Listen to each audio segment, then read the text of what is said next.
Post ఏంటి మీది ఒక్కటిగా ఉందా?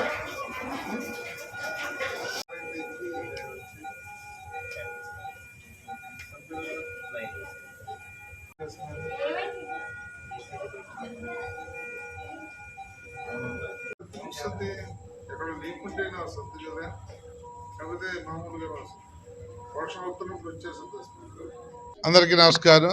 ఫార్మా సిటీలో పరవాడలో లూఫిన్ అనే ఫార్మా కంపెనీలో ఒక విధమైన గ్యాస్ లాగా లీక్ అయ్యి ఒక 6 ఇంజ్యూర్ అవటం వాళ్ళ ఎంప్లాయీస్. మరి నిన్నైతే మార్నింగ్ అయితే ఆందోళనకరంగా ఉంది అన్నారు. నేను నాదెండ్ల మనోహర్ గారు వస్తే అరకు పాడేరు పౌర సరఫరా శాఖ మీద సమీక్ష అంటే అక్కడ పాడేరులో ఉన్నప్పుడు మధ్యాహ్నం వరకు వాళ్ళు ఎవరికి చెప్పినట్లేదు. 4 గంటలకి మా ఎంఆర్ఓ ఫోన్ చేస్తే ఒకటిని అక్కడి నుంచి మళ్ళీ వెనక్కి వచ్చేసాను. నేను యాక్చువల్గా అయితే రేపు అరకు రివ్యూ ఉంది. రేపటి వరకు నాదెండ్ల మనోహర్ గారితో ఉండి రేపు ఇద్దరం కలిసి రావాలి రేపు మధ్యాహ్నం. చాలా ఆందోళన కలిగించే విషయం ఏంటంటే గత 6-7 నెలలుగా మేము చెప్తా ఉన్నాం, వార్న్ చేస్తా ఉన్నాం, రిక్వెస్ట్ చేస్తా ఉన్నాం, డిమాండ్ చేస్తా ఉన్నాం. ఎన్ని రకాలుగా చెప్పినా కూడా ఈ కంపెనీల్లో జరుగుతున్న యాక్సిడెంట్లు అయితే మరి దురదృష్టం అనాలా, నెగ్లిజెన్స్ అనాలా జరుగుతూనే ఉన్నాయి.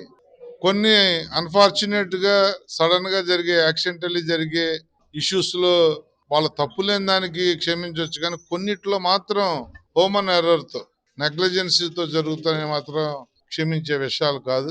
వారం రోజుల్లో ఇంతకు ముందే కలెక్టర్ గారితో మాట్లాడాను. ఎంపీ సీఎం రమేష్ ను కూడా పార్లమెంటు సెలవుల్లో రమ్మన్నాం. ఇది సీరియస్ గా రివ్యూ చేస్తాం. ఎందుకంటే మనిషి తప్పుతో గాని జరిగితే మాత్రం ఎట్టి పరిస్థితుల్లో క్షమించేది లేదు. రీజనబుల్ గా కంపెనీస్ కి ఇవ్వాల్సిన టైం అంతా ఇచ్చాం. 1 year వెయిట్ చేశాం. కంపెనీలు రావాలి, ఇండస్ట్రీ పెరగాలి, ఈ రాష్ట్రం గాని ఈ ప్రాంతం గాని గ్రోత్ పెరగాలి అని అనుకుంటాం. దాన్ని మనిషి ప్రాణాలతో ముడిపెట్టి తాకట్టు పెట్టి చేసేదైతే కాదు. మనుషులు తప్పిదాలు ఉండి గాని కంపెనీ నెగ్లిజెన్స్ ఉండి గాని జరిగితే మాత్రం అది క్షమార్హం కాదు. రేపొద్దున్న ఇండస్ట్రీస్ ఆఫ్ కంపెనీస్ కానీ మా పొల్యూషన్ కమిటీ కానీ రేపొద్దున్న సీరియస్ గా ఆల్రెడీ ఇన్స్ట్రక్షన్స్ ఇవ్వటం అయింది. సీరియస్ గా చెక్ చేయమని చెప్పాం. ఎక్కడా కూడా ఈ లీకేజ్ అనేది అసలు సేఫ్టీ మెథడ్స్ తీసుకుంటా ఉన్నారా? మాస్కులు కానీ ఇప్పుడు సోఫిస్టికేటెడ్ మాస్కులు వచ్చాయి. ఇలాంటి విషవాయువులు వచ్చినప్పుడు పీల్స్తే కూడా లోపలికి వెళ్ళని సోఫిస్టికేటెడ్ మాస్కులు వచ్చాయి. మరి ఏం వాడుతున్నారు ఏంటి అనే దాని మీద కూడా చెక్ చేస్తా.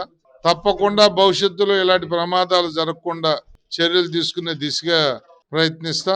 మీరు అనుకుంటారు యాక్సిడెంట్ కి ఇది చెప్తా ఉన్నారు, ఇది మామూలు అయిపోయింది అని. కానీ ఒకటే మా రిక్వెస్ట్ గాని, డిమాండ్ గాని, వార్నింగ్ గాని, ప్రాణాలు పణంగా పెట్టి చేసే కార్యక్రమాలు మాత్రం దయచేసి చేయకండి. మనిషి చనిపోతే 1 కోటి రూపాయలు ఇస్తున్నాం, 50 లక్షలు ఇస్తున్నాం అంటే పోయిన ప్రాణం తిరిగి రాదు. ఆ కుటుంబం లాస్ అనేది మీరు ఇచ్చే డబ్బుతో పోడ్చలేంది. మరి ఇది సీరియస్ గా ఎంక్వైరీ చేస్తా.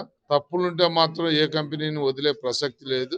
మాకు ఇండస్ట్రీ కావాలి. అట్ ద సేమ్ టైం మా ప్రాంతంలో ఇలాంటి అలజడి జరిగే కార్యక్రమాలు కూడా జరగకూడదు అనేది మా విజ్ఞప్తి.